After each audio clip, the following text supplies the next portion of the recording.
Seguimos de informação para você, porque a gente continua acompanhando a situação do desabastecimento de medicamentos, o kit intubação nos hospitais aqui de Santa Catarina. Pois é, Fernando, a situação continua se agravando, os hospitais emitiram um comunicado direcionado ao Ministério Público e a gente vai conversar agora com o Arlis Amaro para trazer para a gente os detalhes, né? Que alerta foi esse que os hospitais fizeram, fazendo questão, né, de informar o Ministério Público para que as medidas fossem tomadas. Hein, Arlis? Bom dia.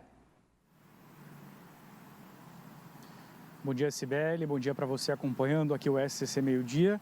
Sibeli, é literalmente um pedido de socorro, né, dos hospitais particulares e também do Hospital de Caridade aqui da Grande Florianópolis, pedindo ajuda com relação a essa falta de medicamentos, aqueles do kit intubação, que são necessários, né, para os pacientes mais graves da Covid-19 que necessitam de procedimentos mais severos, né, intubação, UTI, e esses medicamentos já estão no fim, né? Alguns hospitais, inclusive, informam que estão no limite quase zero aí no estoque de medicamentos. O comunicado, olha só, ele foi feito pelo Hospital Unimed da Grande Florianópolis, pelo Hospital Bahia Sul, pelo Hospital SOS Cardio e pelo Imperial Hospital de Caridade. O comunicado informa ao Ministério Público que, mesmo adotando todas as medidas e esforços possíveis para a aquisição de insumos, eles estão sob o risco gravíssimo de desabastecimento das medicações utilizadas no tratamento dos pacientes com Covid-19 e que estão sob ventilação mecânica, especialmente os sedativos e os bloqueadores neuromusculares.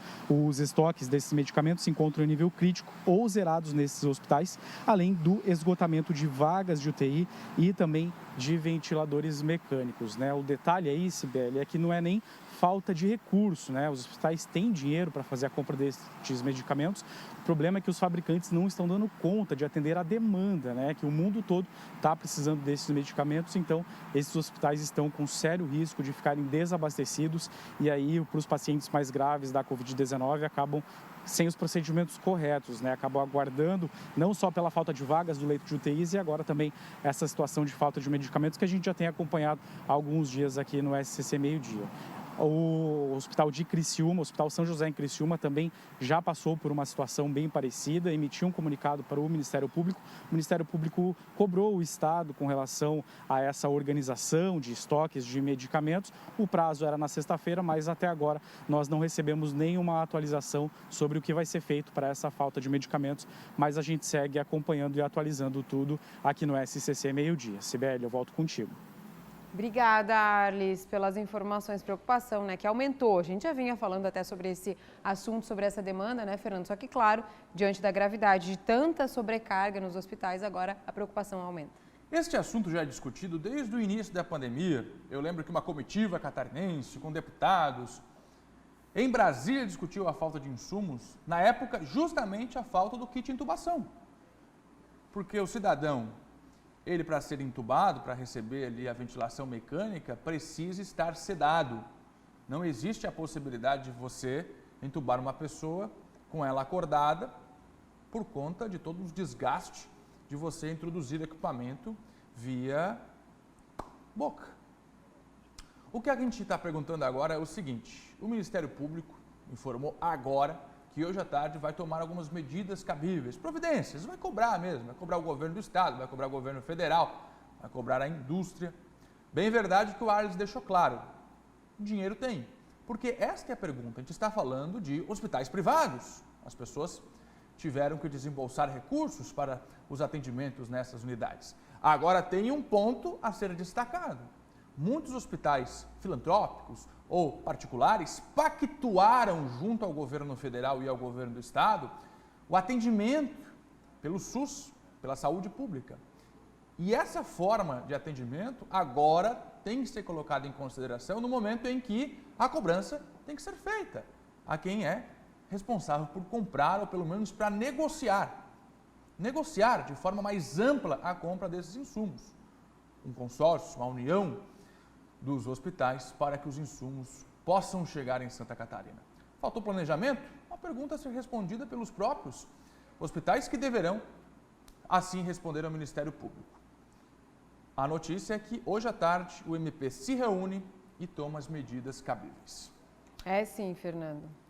Seguimos de informação, a gente continua neste assunto, a gente quer saber sobre a situação dos hospitais em Santa Catarina. Na semana passada ouvimos aqui os filantrópicos, também com risco de falta de insumos, agora os privados, Cibele Fávero.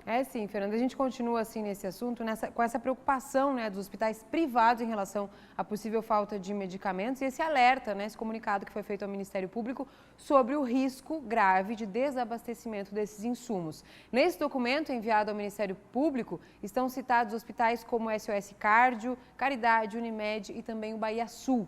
Nós vamos conversar agora então com Rafael de Vasconcelos, que é diretor técnico do Hospital Bahia Sul e vai explicar para a gente a situação do hospital, né? O que levou o hospital a fazer parte desse documento, alertando para possível falta de medicamentos. Bom dia, diretor. Bom dia, diretor Rafael. Muito obrigada por nos atender aqui no SCC Meio Dia. Eu gostaria de começar pedindo que o senhor explicasse qual que é a situação que levou vocês a emitirem esse comunicado e o que de fato alertava esse comunicado direcionado ao Ministério Público. Bom dia. Bom dia Cibele, bom dia Fernando, bom dia aos telespectadores. Explicando, né, esse foi realmente um comunicado, o Bahia Sul assina, né, na figura do seu diretor técnico, esse comunicado ao Ministério Público. Qual o objetivo, né? Nós, diretores técnicos, somos os responsáveis pelas fornecer as condições técnicas ideais de trabalho para os nossos médicos e nossos profissionais de saúde. Então, quando a gente tem uma situação crítica, né, realmente pelo consumo elevado, a gente comunica ao poder instituído, né, que tem realmente o papel de fiscalizar e propor aí as melhorias e as necessárias correções de rumo, né, ao poder executivo. Isso é o que foi feito, então, foi feito na sexta-feira. Assinam, né, os 4 maiores hospitais aí privados da região da Grande Florianópolis. E claro que o objetivo disso não é criar qualquer tipo de pânico na população em si, mas sim provocar realmente que as soluções venham de uma maneira mais rápida. Hoje nós temos aí uma situação, já esse pico, né, ele vem se estabelecendo já desde o começo de março, e hoje o que a gente vê já é um certo platô com uma tendência realmente a uma diminuição já de casos, né? A preocupação maior realmente era de a gente provocar essas reuniões e conseguir realmente mostrar às autoridades de que realmente o nível de abastecimento estava muito próximo dos níveis mais críticos, né? Para que a gente entenda, a preocupação maior que vocês têm nesse momento é pela dificuldade na compra, pela falta de oferta, ou é uma demanda do Estado? Como até o Fernando citou, um pacto de unir ações, né, para atender os pacientes. Da onde vem essa demanda que vocês estão percebendo que está lá embaixo agora, né, a oferta dos insumos, para que a gente entenda onde é que está, né, o ponto principal desse problema, até para encontrar, né, a solução que os hospitais esperam? O consumo tanto de oxigênio quanto de drogas, né, que a gente chama de bloqueadores neuromusculares, nessa situação de muitos pacientes entubados, ela é realmente muito mais alta do que numa situação habitual dentro de uma unidade de terapia intensiva. Isso faz com que realmente o consumo seja muito mais alto dessas substâncias. E isso assim muda a lei da oferta e da demanda. Então, assim, a demanda fica muito mais alta e realmente a própria indústria tem um pouco de dificuldade de oferecer. Nós, no Bahia Sul, o que é importante frisar, Cibele, em nenhum momento o Bahia Sul fechou as portas do seu atendimento. Então, a emergência se manteve sempre aberta, né? Então, eu acho que isso é uma maneira também da gente tranquilizar a população. Portas abertas, atendimento garantido, assim, os recursos foram subindo, né? Então, nós subimos de 15 leitos de UTI, hoje nós temos aí mais 64 leitos, né? Então, nós triplicamos, quase quadruplicamos aí nossa capacidade de UTIs. Nós subimos aí o número de leitos do hospital de um pouco mais de 80 leitos, nós subimos para mais de 100 leitos, né? Além, então, de transformar esses leitos em leitos de alta complexidade, nós aumentamos a oferta de leitos, né? Já em nenhum momento paramos a emergência. E isso, na verdade, se você imaginar, assim, é claro que se você tem uma dinâmica de mais consumo, né, de medicamentos críticos, a gente vai ter um pouco mais de dificuldade.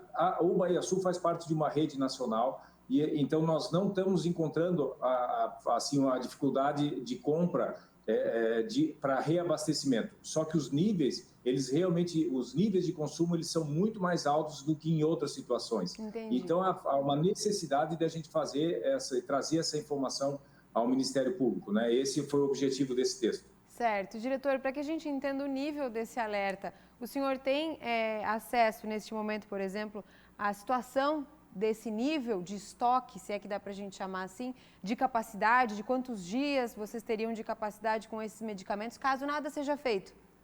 Sim. Hoje, por exemplo, para você ter uma ideia, nós tínhamos um tanque de oxigênio de cerca de 3 mil metros cúbicos. Hoje, aí faz 10 dias que nós substituímos o nosso tanque para um tanque de 6 mil metros cúbicos, né? Nosso consumo diário de oxigênio é em torno de 70. Então, assim, o nosso tanque, um tanque de 6 mil, ele dura em torno de 9 dias. Ele está sendo reabastecido a cada 2 ou 3 dias, né? Então, oxigênio não é o nosso problema, também não é o problema da região. Hoje, o problema maior realmente são as drogas que a gente chama de bloqueadores neuromusculares, mas nós temos estoques tranquilos aí para suportar a nossa demanda. O que acontece é que nós temos, muitas vezes, a dificuldade de encontrar nos distribuidores locais. Então, a gente busca em distribuidores nacionais, né? Quando a gente fala em grupos de hospitais, é claro que a gente começa a ter uma preocupação maior, porque, às vezes, quem não faz parte de uma holding nacional começa a ter um pouco mais de dificuldade de ter essa compra. E aí precisa realmente participar de estratégias aí, tanto da Associação dos Hospitais, a ESC, né, quanto de próprias iniciativas aí do poder público, para que possam aí organizar essas compras em conjunto, né? O Baiaçu hoje, como eu falei, assim, nossa maior dificuldade realmente são com as drogas, os bloqueadores neuromusculares, mas eles podem ser substituídos por outros. Então, quando você falta aquele que você mais utiliza, você utiliza um segundo tipo, um terceiro tipo, né? Essas são as estratégias. Então, por isso eu não te falo em nenhum tempo específico para acabar um estoque, porque a gente, na verdade, vai fazendo planos de contingência para substituir essas drogas por outras. Certo. Então, vocês já estão estudando esse plano de contingência para conseguir a substituição, tentando a compra, né? Já que a dificuldade nesse momento é de encontrar os medicamentos necessários.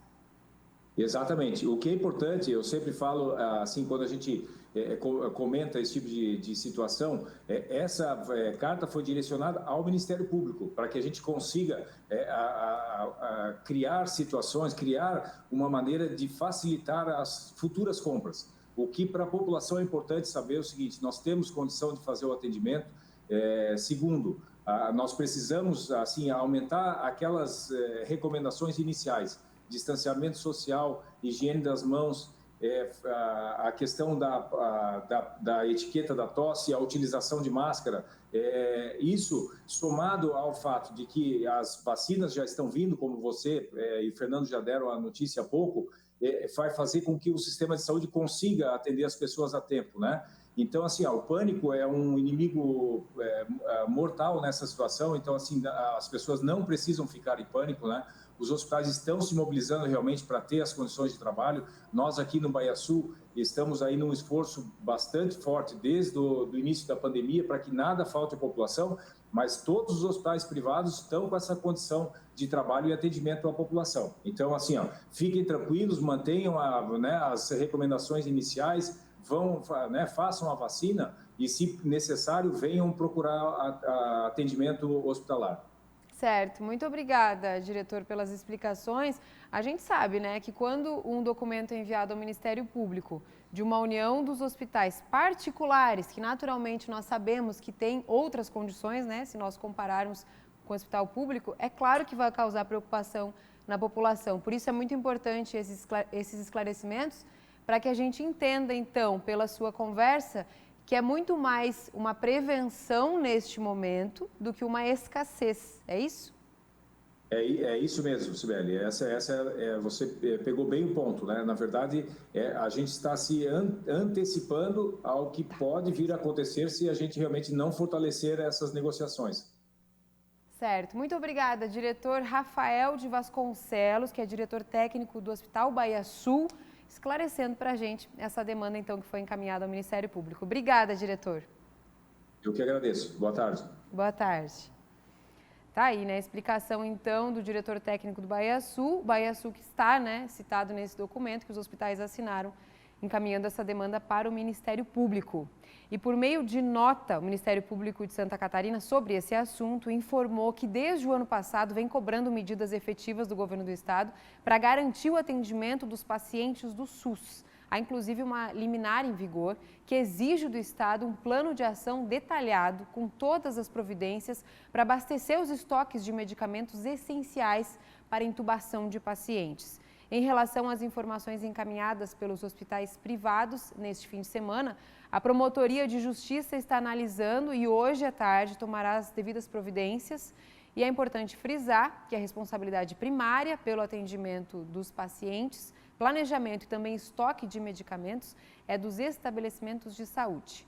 Foi exatamente para que a situação do sistema de saúde já colapsado do estado não se agravasse ainda mais que o Ministério Público do Estado e a Defensoria Pública do Estado ingressaram com a ação civil pública requerendo medidas mais duras de restrição.